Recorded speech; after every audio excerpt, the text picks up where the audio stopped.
నమస్తే అండి, మీ పేరు? నా పేరు విజయ ఉర్మిళ అండి, కోడూరుపాటి. ఎక్కడండి మీది? మాది ఇక్కడేనండి, నొలగపేట. అమరావతి ప్రాంతానికి చాలా దగ్గరగా ఉన్న ప్రాంతం అండి మీది? చాలా దగ్గరగా ఉంది. మరి ఏంటండి ఈరోజు స్టీల్ బ్రిడ్జ్ ప్రారంభోత్సవం జరుగుతుంది. అసలు గవర్నమెంట్ కూడా దీన్ని చాలా ప్రెస్టీజియస్గా తీసుకుంది. తక్కువ రోజుల్లో ఇలాంటి స్టీల్ బ్రిడ్జ్ని కంప్లీట్ చేయాలని చెప్పేసి. మరి దీని మీద ఏమో వైసీపీ వాళ్ళు పెద్ద ఎత్తున ఆరోపణలు చేస్తున్నారు, అవినీతి జరిగింది అది ఇది అని. మీరేమంటారు అసలు దీని మీద? వాళ్ళు ఏది మొదలు పెట్టినా చేతకానోళ్ళు ఏం చేస్తారంటే అవినీతి జరిగిందని చెప్తారు.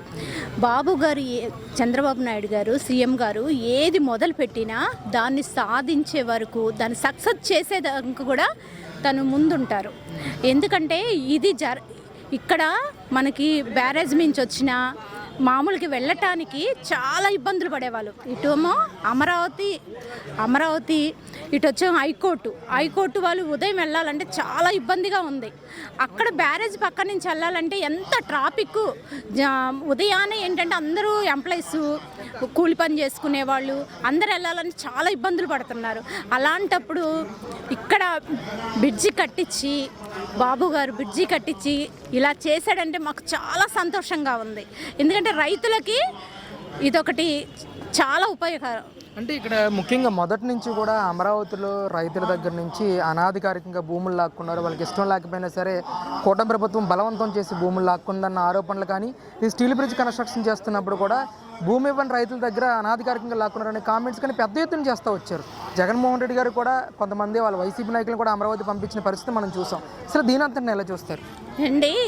అమరావతి భూములు లాక్కున్నారు అని అమరావతి వాళ్ళకి ఇష్టమయ్యే రైతులు భూములు ఇచ్చారు. ఎందుకంటే ఇక్కడ హైకోర్టు నిర్మిస్తారు, ఇక్కడ సీఎం గారు చెప్పింది డబల్ అంతులు చేస్తాడని చెప్పేసి వాళ్ళకి సీఎం మీద ఉన్న నమ్మకం, ఆ నమ్మకం మూలంగానే వాళ్ళకి భూములు ఇచ్చారు. ఆ భూములు ఇచ్చారు కాబట్టి ఈ రోజున ఈ అభివృద్ధికి మెయిన్ ఆల్కట్ట వేసింది బ్రిడ్జి.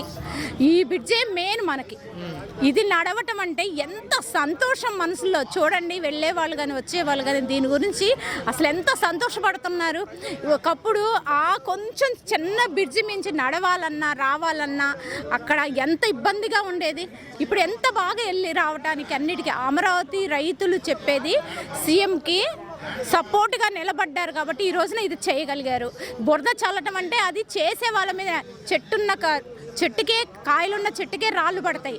అలాగే సేమ్ ఇప్పుడు చేసే వాళ్ళ మీదనే బురద చల్లుతూ ఉంటారు. అంటే ఎలా అనిపిస్తుందండి, అమరావతి ఏ విధంగా రూపురేఖలు మారినాయి అంటారు? 2 సంవత్సరాల నుంచి కూడా కూటమి ప్రభుత్వం అధికారంలోకి వచ్చిన తర్వాత ఎలా ఉంది పరిస్థితి? అసలు ఇంకా చెప్పుకుందానికి 2 కళ్ళు చాలవండి.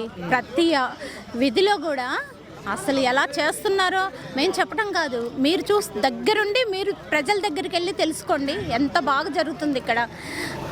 వాళ్ళు అన్యాయంగా చేసేది మాత్రం ఏం లేదు. నమ్మకంతో చేసే ప్రతి పని సక్సెస్సే.